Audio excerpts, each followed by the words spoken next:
নমস্কার বন্ধুরা, অনিন্দিতা রান্নার কেরামতি চ্যানেলে আপনাদের সকলকে অনেক অনেক স্বাগত জানাই। আজকে সিম দিয়ে একদম নতুন আর ইউনিক স্বাদের একটা রেসিপি আপনাদের সাথে শেয়ার করব। এই রেসিপিটা আপনারা লাঞ্চে ভাতের সাথে পরিবেশন করতে পারেন, খেতে অসাধারণ হয়। আমি কিভাবে বানাচ্ছি পুরো ভিডিওটি দেখার অনুরোধ রইল, আশা রাখছি ভালো লাগবে। আজকে রেসিপির জন্য প্রথমে একটা মশলা বানাবো। তার জন্য এখানে আমি নিয়েছি কাঁচা লঙ্কা, আদা আর নিয়েছি হচ্ছে টমেটো। বন্ধুরা, এখানে নির্দিষ্ট কোনো মাপ নয়, আপনারা যতটা বানাবেন তার উপরে নির্ভর করবে মশলাটা। তো মিক্সিং জারের মধ্যে টমেটো, কাঁচা লঙ্কা, আদাটা আমি দিয়ে একটা মিহি করে পেস্ট বানিয়ে নিব। এদিকে পেস্ট রেডি হয়ে গেছে, একটা বোলের মধ্যে এটা আমি ঢেলে নেব। এখানে আমি 1 মুঠো পরিমাণে সিম নিয়েছি, আর এখানে সিমটা কিন্তু আপনারা কম বেশি করে নিতে পারেন। সিমগুলো আগে থেকে ধুয়ে আমি পরিষ্কার করে নিয়েছি। এবার সিমের এই যে দেখুন পিছনের দিকটা আলতো করে কেটে নিয়ে এইভাবে টান দেবো, তাহলে এর মধ্যে যে একটা সুতো আছে ওটা খুব সহজে কিন্তু বেরিয়ে আসবে। অবশ্যই কিন্তু সিমের এই অংশটা বের করে দেবেন, খাওয়ার সময় কিন্তু মুখে পড়লে খেতে একটু ভালো লাগবে না। আর এই রেসিপিটা বানাতে আপনাদের হাতের ধারে যে কোনো সিম দিয়ে কিন্তু এই রেসিপিটা আপনারা বানিয়ে নিতে পারেন। তো সিমের সুতোটা আমি বের করে দিয়েছি। এবারে এগুলো আমি একদম ছোট ছোট করে টুকরো করে নেব, একদম এইরকম সাইজ করে, একটু সুবিধে হবে। তো একটা আমি কেটে নিয়েছি।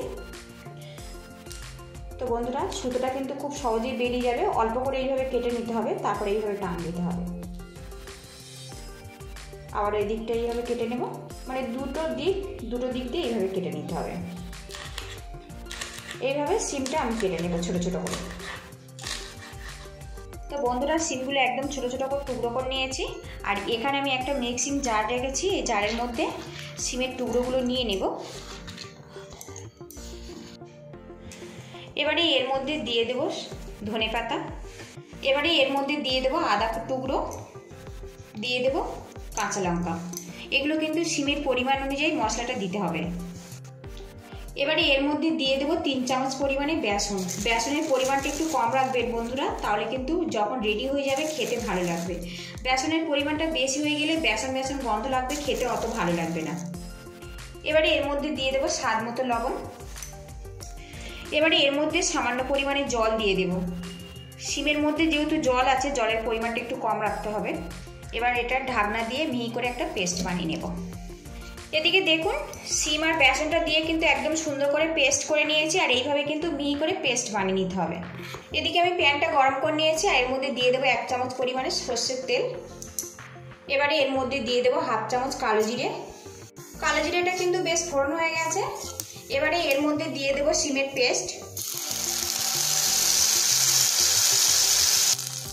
এবারে এর মধ্যে 1 চামচ পরিমাণে চিনি দিয়ে দেবো। এবার এটা অনবরত নাড়াচাড়া করে নেব। আর বন্ধুরা, অবশ্যই কিন্তু একটু চিনি অ্যাড করে দেবেন, এতে কিন্তু স্বাদের ব্যালেন্সটা একদম পারফেক্টভাবে হবে। এটা অনবরত এইভাবে নাড়তে থাকবো। গ্যাসের হিটটা একদম লোতে রেখেছি, রেখে সিমটা এইভাবে কিন্তু অনবরত নাড়তে থাকছি। আর এখন সিমের যে একটা কাঁচা গন্ধ না, ওটা পুরোপুরি চলে গেছে।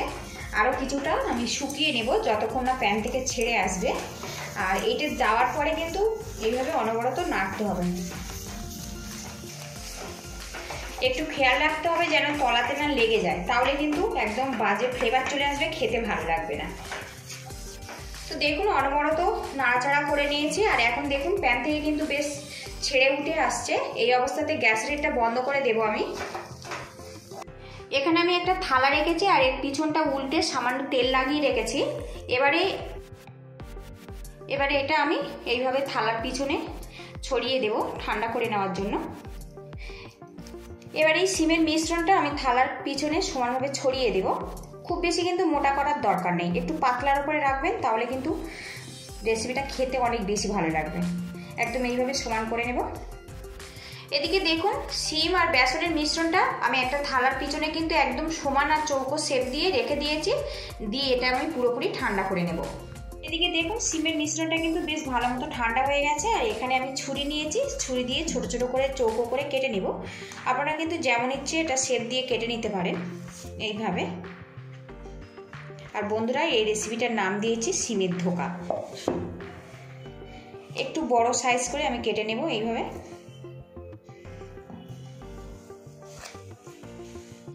তো দেখুন, এইভাবে শেপ দিয়ে আমি কেটে নিয়েছি। আর একটু পাতলা পাতলা করে থিকনেসটা রাখবেন, তাহলে কিন্তু খেতে অনেক বেশি ভালো লাগবে। এখানে ধোকার শেপগুলো আমি একটু বড় সাইজ করেছি, আপনারা চাইলে একটু ছোট ছোট বানিয়ে নিতে পারেন। এদিকে আমি প্যানটা গরম করে নিয়েছি, আর এর মধ্যে দিয়ে দেবো 1 চামচ পরিমাণে সর্ষের তেল। তেলটা প্যানের চারিদিকে ভালো করে লাগিয়ে নিতে হবে।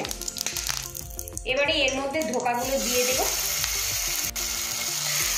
তো বন্ধুরা, এখানে বড় বড় সাইজের ধোকা, সেই জন্য আমি 3 পিস দিয়ে ভাজা করে নেব। এবার এই ধোকাগুলো আমি উল্টে দেব।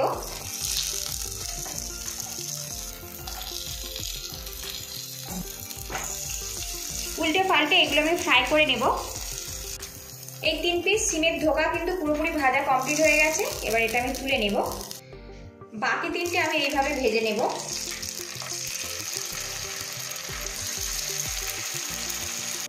তো বন্ধুরা, ধোকাগুলো কিন্তু আমি সব ভেজে নিয়েছি। আর এই ধোকা ভাজার সময় কিন্তু খুব সুন্দর একটা গন্ধ বেরিয়েছে, যেটা বাড়ির চারিদিকে ছড়িয়ে গেছে। আবারও এই প্যানের মধ্যে আমি 2 চামচ পরিমাণে সর্ষের তেল দিয়ে দেবো। তো আজকের রেসিপিটা আমি সর্ষের তেলে বানাচ্ছি। তেলটা গরম হয়ে গেছে, এর মধ্যে দিয়ে দেবো সামান্য পরিমাণে সাদা জিরে, আর দিয়ে দেবো গোটা গরম মশলা 1 টুকরো করে। তো বন্ধুরা, আজকের রেসিপিটা আমি সম্পূর্ণ নিরামিষভাবে বানাচ্ছি, আপনারা চাইলে রসুন পেঁয়াজ ব্যবহার করতে পারেন।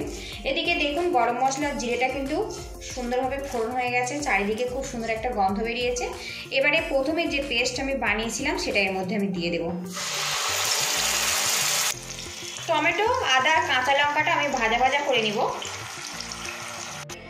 এখানে আমি বোলের মধ্যে কিছুটা জল নিয়েছি, আর এই জলের মধ্যে সামান্য পরিমাণে হলুদ গুঁড়ো দিয়ে দেব, জিরে আর ধনের গুঁড়ো দিয়ে দেবো ঝাল লঙ্কার গুঁড়ো। এবার এর মধ্যে দিয়ে দেবো রেড চিলি পাউডার, কালারটা ভালো আসবে। মশলাটা জলের সাথে ভালো করে মিক্স করে নেব, আর কিছুক্ষণ এটা ভিজিয়ে রাখবো। মশলাটা কিন্তু বেশ কিছুক্ষণ কষিয়ে নিয়েছি আমি। আর টমেটোর মধ্যে যে কাঁচা গন্ধ না, ওটা পুরোপুরি চলে গেছে। এবারে এর মধ্যে মশলা মিশ্রণের জলটা দিয়ে দেব। মশলাটা ভালো করে কষিয়ে নেব যতক্ষণ না তেলটা আলাদা হয়ে যাচ্ছে। তো বন্ধুরা, সিমের এই রেসিপিটা আপনারা যখন বানাবেন, মশলাগুলো অবশ্যই কিন্তু একদম বেটে দেবেন, তাহলে কিন্তু গ্রেভিটা অনেক বেশি খকখকে হবে আর খেতে খুবই ভালো লাগবে। এদিকে দেখুন মশলাটা কিন্তু আমি বেশ কষে নিয়েছি, আর চারিদিক থেকে তেলটা কিন্তু খুব সুন্দরভাবে আলাদা হয়ে গেছে। যে কোনো নিরামিষ রেসিপিতে যদি মশলাটা এইভাবে কষিয়ে রান্না করা যায়, সেই রেসিপি কিন্তু অনেক বেশি সুস্বাদু হবে। তো দেখুন মশলাটা কিন্তু একদম প্যান থেকে ছেড়ে যাচ্ছে, একদম পারফেক্টভাবে এটা রেডি হয়ে গেছে। এবারে এর মধ্যে আমি জল দিয়ে দেবো।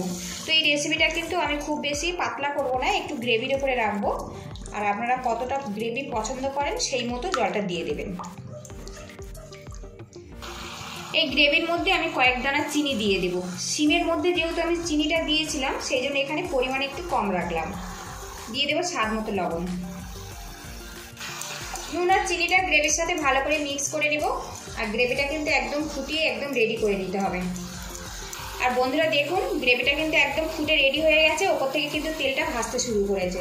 এবারে এর মধ্যে সিমের ধোকাগুলো আমি দিয়ে দেবো। তো বন্ধুরা, সিম দিয়ে একঘেয়েমি ভর্তা কিংবা পাতুরি না খেয়ে এইভাবে কিন্তু একবার আপনারা কিন্তু ধোকা বানিয়ে খেতে পারেন, খেতে কিন্তু অসাধারণ লাগে। ভিডিওটি দেখে একটা লাইক দিয়ে দেবেন, আর চ্যানেলে নতুন হয়ে থাকলে চ্যানেলটিকে সাবস্ক্রাইব করার অনুরোধ রইল। ধোকাটা দিয়ে আরও 2 মিনিট মতো এটা আমি ফুটিয়ে নেব, তাহলে কিন্তু একদম পারফেক্টভাবে রেডি হয়ে যাবে। 2 মিনিট রান্না করার পরে দেখুন গ্রেভিটার কালার কত সুন্দরভাবে চলে এসছে। আর বন্ধুরা, এই রেসিপিটা কিন্তু পুরোপুরি আমার কমপ্লিট হয়ে গেছে। আর বাড়িতে অবশ্যই একবার এইভাবে ট্রাই করবেন, তাহলে কিন্তু বুঝতে পারবেন এটা কতটা সুস্বাদু। আর চারিদিকে কিন্তু খুব সুন্দর একটা গন্ধ বেরিয়েছে। আর এই রকম গ্রেভি অবস্থাতে নামাবো, লাঞ্চে ভাতের সাথে এটা পরিবেশন করব, তবে কিন্তু খেতে ভালো লাগবে। সবশেষে এর মধ্যে দিয়ে দেবো সামান্য পরিমাণে গরম মশলার গুঁড়ো, আর দিয়ে দেবো সামান্য পরিমাণে ঘি। ঘিটা একদমই অপশনাল, আপনারা চাইলে দিতেও পারেন কিংবা বাদও দিতে পারেন, তবে অবশ্যই একটু দেবেন, নিরামিষ রেসিপিতে খেতে অনেক বেশি ভালো লাগবে। গরম মশলার ঘিটা আমি ভালো করে মিক্স করে নেব, নিয়ে আমি গ্যাসের হিটটা বন্ধ করে দেব। আর বন্ধুরা, এই রেসিপিটা আপনারা লাঞ্চে ভাতের সাথে পরিবেশন করব। পুরো ভিডিওটি দেখার জন্য আপনাদের অসংখ্য ধন্যবাদ রইল। আপনারা ভালো থাকবেন, সুস্থ থাকবেন এই কামনা করে আজকের আমি বিদায় নিচ্ছি।